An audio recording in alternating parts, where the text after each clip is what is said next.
Bayangkan Anda selalu merasa jadi warga yang taat prosedur, Anda kooperatif sama penegak hukum, dan nggak pernah bolos wajib lapor. Tapi suatu pagi, belum juga jam 7, polisi tetap mengetuk pintu Anda buat jemput paksa. Wah, itu pasti bikin jantungan ya? Banget. Nah, itu realitas mengejutkan yang dialami mantan anggota DPR RI Roy Suryo dan Tifa Uziatayasuma atau Tifa pada 19 Juni 2026. Hari ini khusus untuk Anda, kita bakal melakukan bedah mendalam soal anatomi hukum di pusaran kasus dugaan ijazah palsu mantan Presiden Joko Widodo ini. Iya, dan kita murni membaca strategi hukum dari penyidikannya ya, tanpa mengambil sisi politik apapun di sini. Penjemputan sepagi itu ya Roy jam 7 pas, dan Tifa di jam 6:47, itu jelas jadi sinyal keras dari kepolisian. Padahal pengacara mereka, Ahmad Khozinuddin, itu bilang kliennya selalu kooperatif kan? Betul. Meski pengacara berkeras mereka kooperatif, penyidik jelas melihat ada urgensi penahanan yang melampaui sekedar rutinitas wajib lapor. Ada konstruksi hukum yang sangat serius yang sedang dibangun di kasus ini. Tunggu. Kalau tindakan mereka awalnya dinilai cuma sebatas mengutarakan pandangan atau bikin analisis di ruang publik, urgensi apa yang bikin ancamannya melonjak sampai 6 tahun penjara? Nah, di situ letak kecerdikannya. Oh iya, gimana tuh? Ini rasanya emang jauh melampaui pencemaran nama baik biasa. Strategi penyidiknya itu nggak sekedar pakai pasal-pasal KUHP tentang fitnah. Penyidik mengawinkannya dengan UU ITE. Berarti ini pasal berlapis ya jatuhnya? Tepat. Khususnya pasal 27A, 28, 32, dan 35. Pasal-pasal ini tuh membidik niat untuk menghapus, menyembunyikan, atau memanipulasi dokumen elektronik.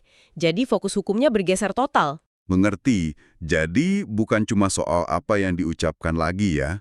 Benar. Fokusnya ada pada tuduhan tindakan merusak integritas sebuah data digital.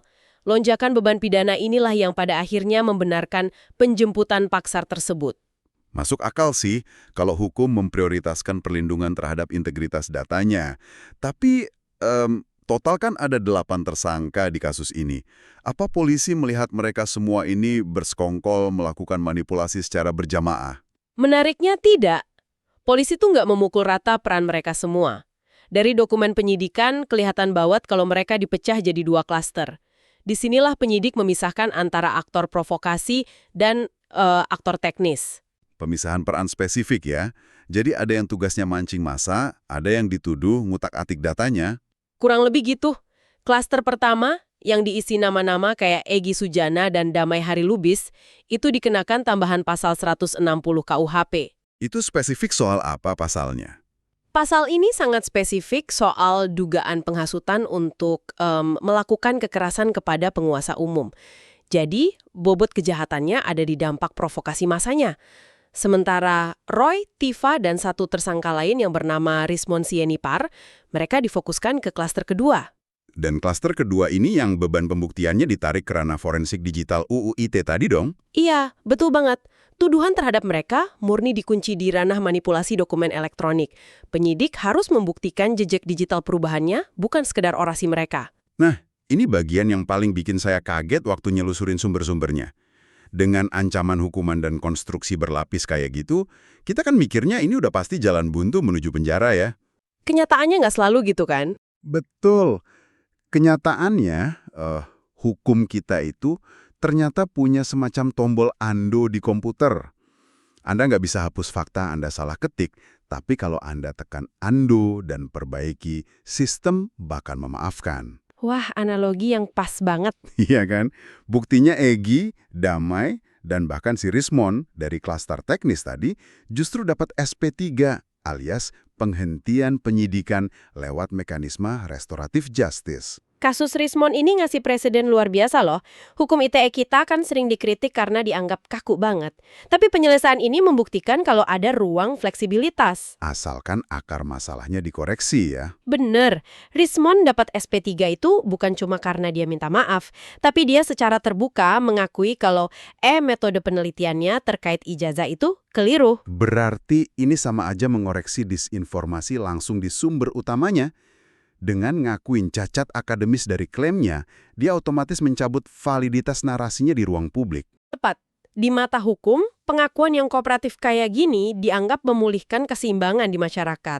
Oh, jadi karena informasi salahnya udah dianulir sendiri sama pembuatnya, ya tujuan pemidanaan buat melindungi integritas data udah tercapai ya. Nggak perlu sampai masukin orang ke penjara 6 tahun. Betul sekali, publik perlu banget nangkep sinyal ini, bermain-main dengan dokumen elektronik, apalagi kalau sampai terbukti ada manipulasi teknis, itu bakal memicu mekanisme hukum yang real dan terukur. Pembahasan ini benar-benar ngebuka mata soal betapa seriusnya negara ngerespon jejak digital kita, yang pada akhirnya ngebawa kita ke satu pemikiran buat Anda renungkan hari ini. Apa tuh? Kasus Rismon ngebuktiin kalau hukum itu bisa ngasih ruang pemaafan ya, asal kita berani ngoreksi kekeliruan riset.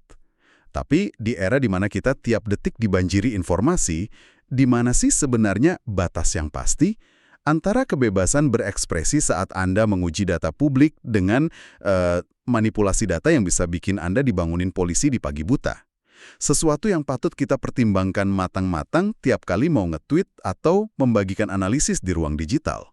Kami juga butuh kepastian tentang alasan atau deskripsi alasan apa dalam surat penangkapan sehingga perlu diambil upaya paksa. Mengingat klien kami selama ini kooperatif, bahkan kewajiban untuk melakukan wajib lapor selalu rutin dilaksanakan oleh klien kami.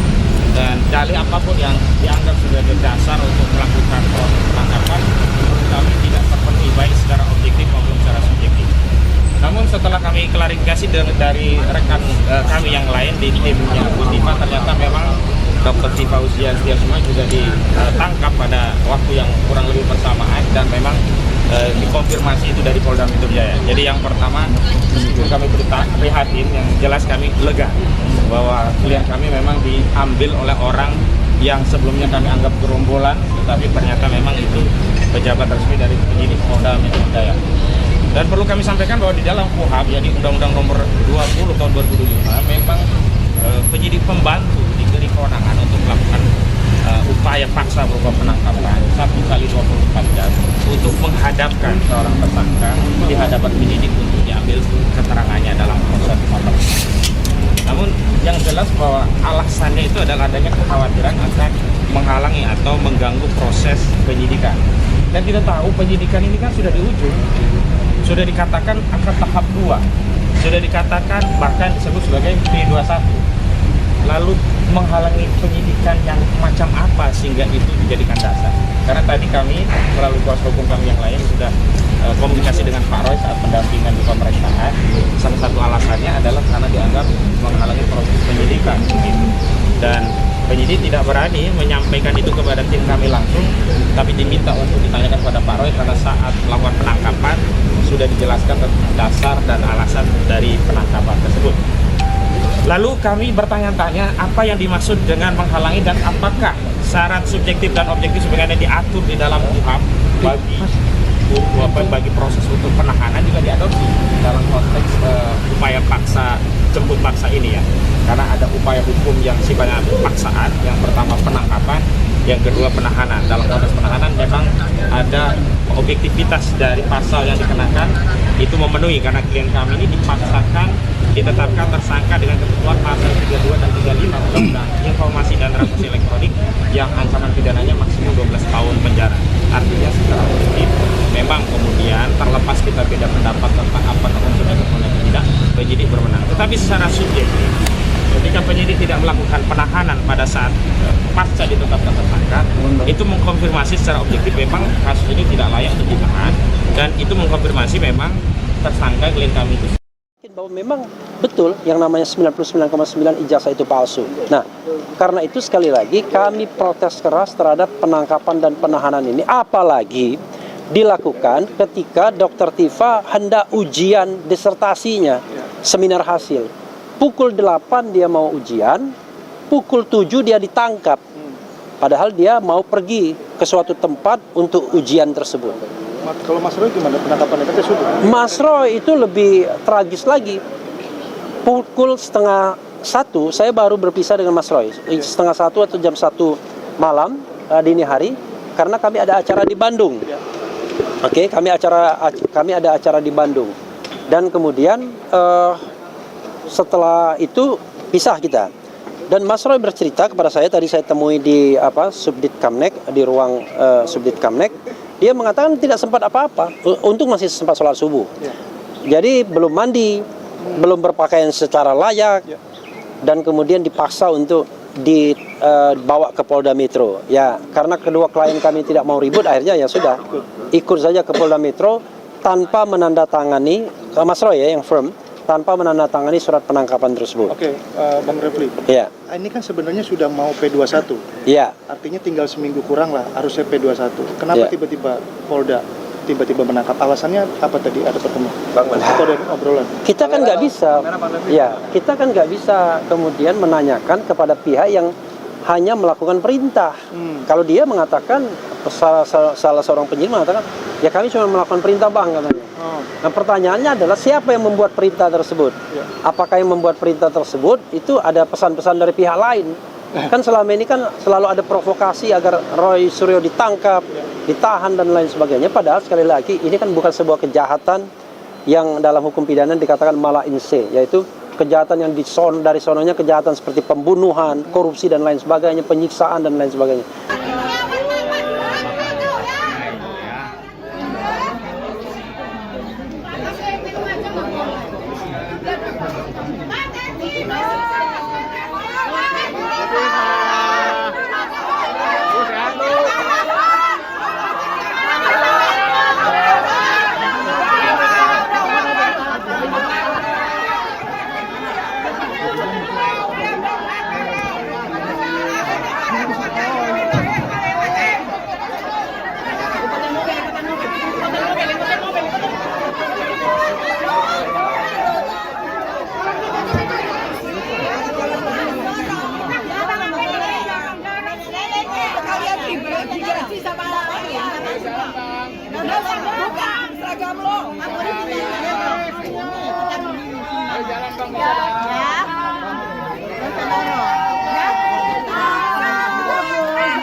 Hak dan kewajiban baik itu korban maupun tersangka. Kemudian kami juga sudah melakukan pengujian laboratorium terhadap barang bukti dokumen dan barang bukti digital yang kami peroleh selama proses penyidikan. Adapun pengujian terhadap dokumen maupun barang bukti digital, diantaranya pengujian terhadap kertas, pengujian terhadap tinta, pengujian terhadap tanda tangan, pengujian emboss, pengujian watermark, pengujian font. Ini dilakukan dengan beberapa pembanding yang diterbitkan oleh fakultas di waktu yang sama, fakultas yang sama, dan tahun yang sama. Juga kami melakukan pengujian terhadap barang bukti digital. Seluruh petugas uji dan alat uji yang digunakan di dalam proses pengujian tersebut telah tersertifikasi dan terkalibrasi oleh lembaga sertifikasi dan lembaga kalibrasi baik nasional maupun internasional.